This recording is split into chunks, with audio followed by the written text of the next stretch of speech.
I'm just drawn to it. This is just what I do.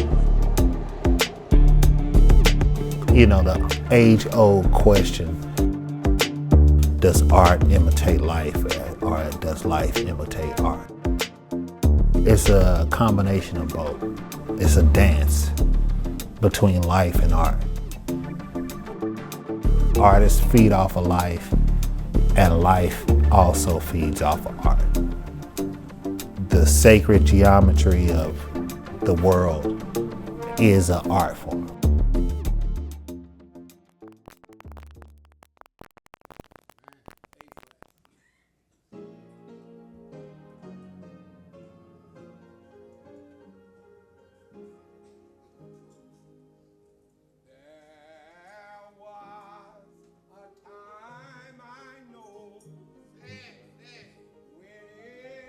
I used to draw in the Bibles and the hymn books and stuff like that. These drawings and stuff like that in the pages, and being in that environment in church where it's music, drums, organs and stuff like that playing and illustrating and enhancing our senses, like that was part of the things that's drawn me to being an artist.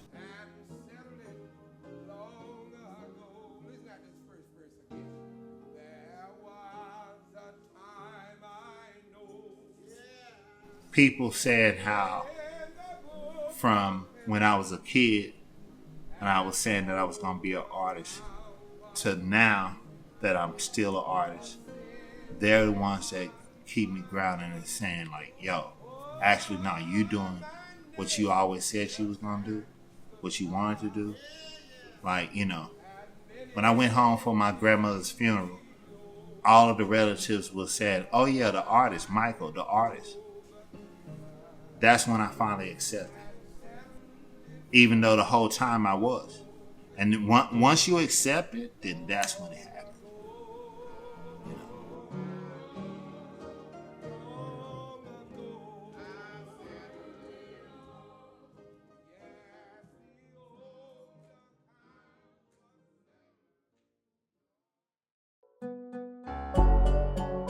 I want to welcome you to Marta's second busiest station in the world's first busiest airport. Give everyone a round of applause. This piece is significant to us because Michael's a local artist. He has lived here a long time and he really knows this city. And so we're proud of that fact that we have a local artist represented here at the airport, at the world's busiest airport, where his piece may get more views on it in a month than some museums get in an entire year.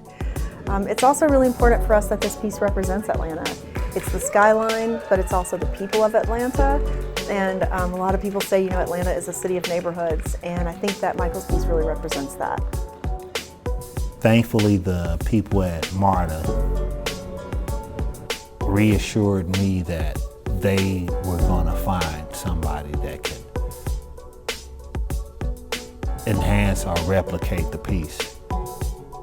And they encouraged me, Michael, just paint, just do your thing, do your thing. Like, we picked you because of what you do. So that kind of like gave me a challenge to try to push what Mosaic did with the piece.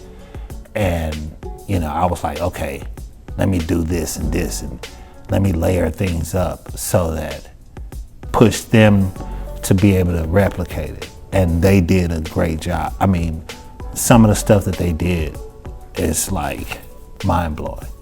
With the tiles, the way that they put these washes and like, it's almost like brush strokes that you see on some of the tiles when you get up close. And they're all broken up in different directions. So it's not like one piece of tile and they dropped it on the floor and they took all of those pieces and moved them out. No, each piece is kind of like selectively chosen to recreate the actual paint. There's areas that I use spray paint and stencils, and I was envisioning your bathroom, grandmother's tiles, and those things in those colors, but their tiles are actually made specific for the piece.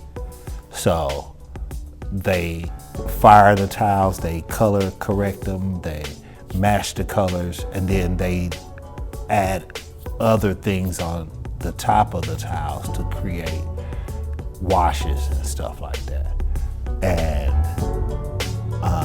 that's when I saw that, I was like, oh my God, thank you. This is gonna be, like, they made the piece better. Hopefully it'll be a timeless piece that grows as people get to see it again.